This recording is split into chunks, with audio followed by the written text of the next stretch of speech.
The first order of business, as I can't turn the cooker on, is attempting to light it. Cool. So this is what they had to do every day? Yeah. Well, the thing is, they would have used a flint and got a light off that, so that, can you imagine how long that would have taken? Absolutely. They're little pots of barbecue. So what you put on there is basically your soups, your gruels, your sauces, anything that takes a bit of slow cooking. But it's simmering? Yeah, absolutely, yeah. Couldn't take a while though, this, Sophia. Yeah, it will, but you know, that's how it was. It's not Gas Mark 4, is it? Well, no.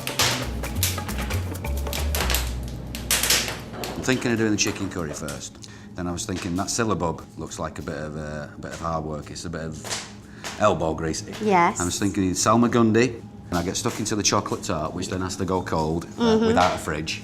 And I'm going to grate some carrots Yes. to get ready for the carrot pudding. Yeah. Then I was going to do the anchovy tarts. Yeah. The asparagus rolls, and then we should have the meal. What do you think? You know, it's good that you're positive.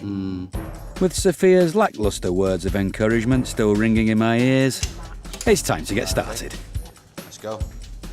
I'm going to cut it into 8 servings. I'm probably going to use the carcass as well.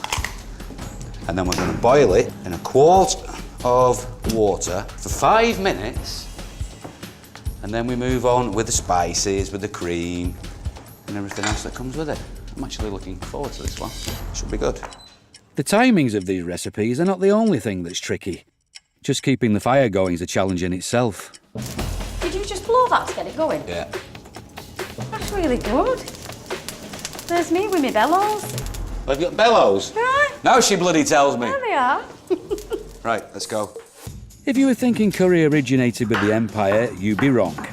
In the 1700s, it wasn't Indian in origin, but inspired by the spice cookery of medieval Europe and Western Asia. Hey, tiger. Mine is flavoured with the spices that came into the port of Whitehaven from the West Indies.